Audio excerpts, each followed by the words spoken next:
Os mamutes viviam na África, Europa, norte da Ásia e América do Norte em climas temperados e frios. Já foram, no entanto, encontrados vestígios destes animais na América do Sul, como por exemplo, marcas de dentes. Estes animais extinguiram-se provavelmente devido às alterações climáticas do fim da Idade do Gelo. Descobertas mostram também que o ser humano teve papel fundamental sobre a extinção dos mamutes.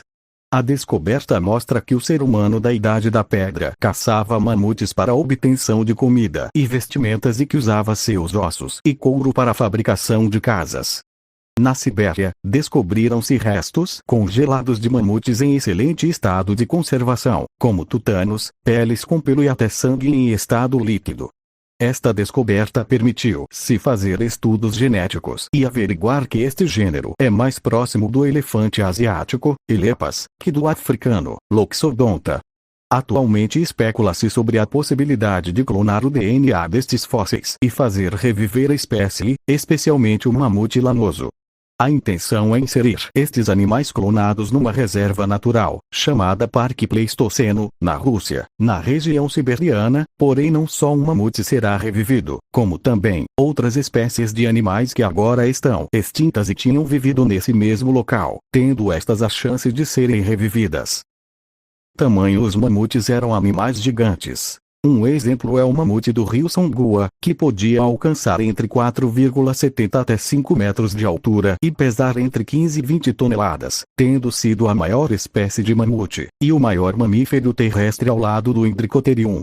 Esse tamanho todo tinha o objetivo de proteger o animal. Os mamutes continentais adultos saudáveis não tinham um predador à altura por causa de sua força e tamanho, só quando estavam doentes, velhos, machucados ou presos em algum lugar, como atolados na neve, esses animais ficavam vulneráveis.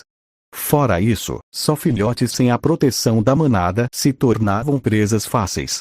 Mas nem todos os mamutes eram grandes. Mamutes que viviam em ilhas eram bem menores, como por exemplo as 4 espécies pigmeias descobertas até hoje: mamute pigmeu ou mamute das Ilhas do Canal, Mammutus exilis, que tinha apenas 1,72 de altura e 760 kg, mamute anão da Sardenha, Mammutus lamarmorae, que tinha 1,50 de altura e 800 kg, a menor de todas o mamute de Creta, Mammutus creticus, que tinha apenas 1,10 de altura e 310 kg, e uma espécie pouco conhecida, um mamute anão das Ilhas Ryukyu, Mammutus sp.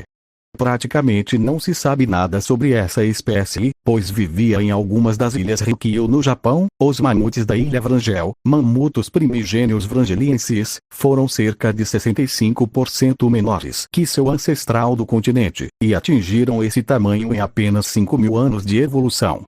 Que em altura eram até menores que o ser humano, mas em peso e em força eles eram maiores. A causa para essas espécies terem alcançado tamanho tão pequenos comparando-as com as espécies do continente, pode ser explicado pelo nanismo insular, que nada mais é que por causa das ilhas fornecerem pouco espaço e pouco alimento, tende a ter uma seleção natural entre esses animais. Por exemplo, muitos dos animais a chegar às ilhas tendem a morrer, pela falta de alimento e de espaço. Apenas os animais menores sobrevivem e ao longo das gerações vão produzindo animais cada vez menores até se adaptarem ao novo ambiente.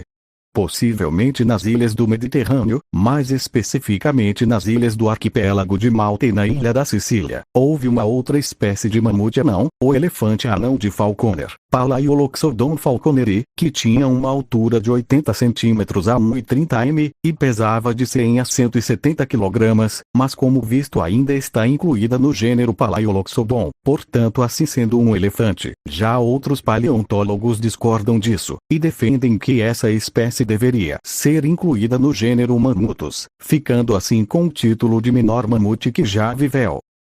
Origem e evolução. Hoje em dia, existem 3 espécies de elefante: o elefante africano da savana, Loxodonta africana, elefante africano da floresta, Loxodonta cyclotis, e o elefante asiático, Elepas maximus, que é a espécie atual mais próxima do gênero Mammutus. Isso porque o gênero Loxodonta e o Mammutus se divergiram mais cedo, já o Elepas e o Mammutus se divergiram mais tarde. Os mamutes se originaram na África há pelo menos 5 milhões de anos no Plioceno, sendo a primeira espécie o mamute sul-africano. Pesava de 6 a 9 toneladas, tinha de 3 a 4 metros de altura e seu habitat se estendia desde a África do Sul ao Quênia, depois dando origem a outras duas espécies africanas, o mamute africano, Mammutus africanavus, que surgiu há 4,8 milhões, e ao mamute ancestral, Mammutus meridionalis, tinha 4 metros de altura e chegava a pesar 10 toneladas. Seus fósseis foram encontrados no Chad, Líbia, Marrocos e Tunísia, sendo posteriormente a primeira espécie a deixar a África, migrando para a Europa e Ásia, dando origem a outras espécies. A primeira espécie a entrar na Europa foi um mamute romeno, Mammutus rumanus, surgindo há 3,5 milhões de anos, sendo seus fósseis encontrados na Romênia, China e no Reino Unido.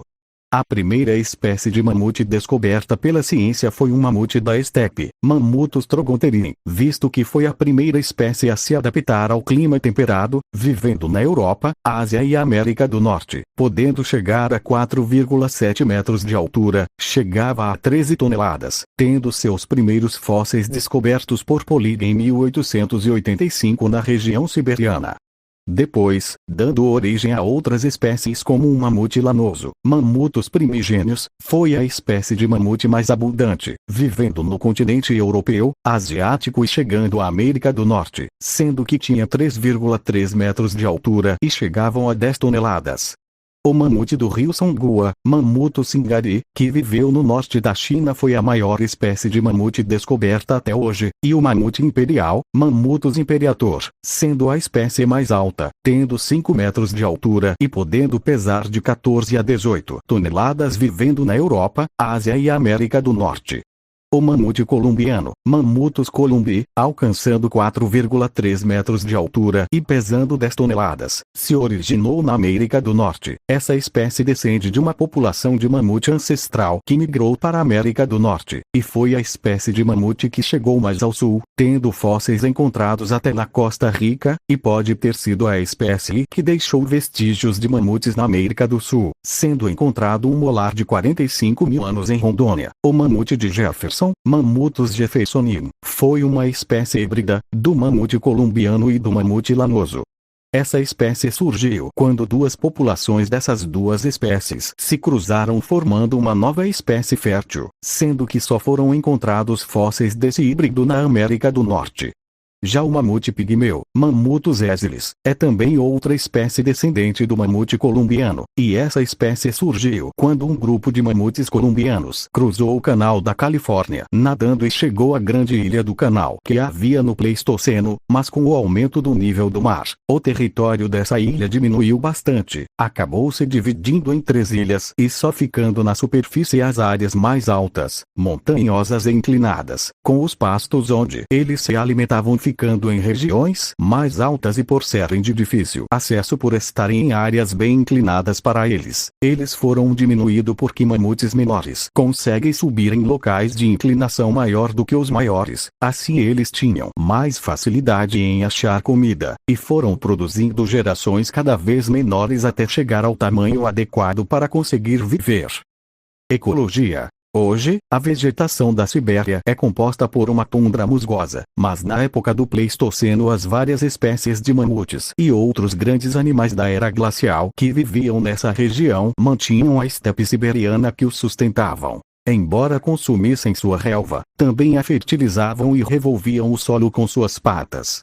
Cavalos, bisões, cervos e outros grandes herbívoros lá introduzidos estão transformando a tundra musgosa em pastagem. Extinção. Nas terras continentais da América do Norte e do América do Sul, os seres humanos, bem como as alterações climáticas, contribuíram para a extinção da megafauna, como os dentes de sabre, preguiças gigantes e mamutes há cerca de 12.300 anos. Mas porque os seres humanos aparentemente não descobriram a ilha de São Paulo até o final dos anos 1780, os caçadores antigos não tiveram influência na mortandade por lá. Em vez disso, o aumento dos níveis do mar após o fim da última era glacial diminuiu o tamanho da ilha, reduzindo o número de mamutes que poderia suportar.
É possível ressuscitar mamutes. Biólogos acreditam que o mamute servia como um guardião desse ecossistema, mantendo o pasto ao tirar o musgo, quebrando árvores e deixando excrementos abundantes que fertilizavam o solo. Com a volta destes animais, tudo isso poderia ser recuperado e as emissões de dióxido de carbono, contidas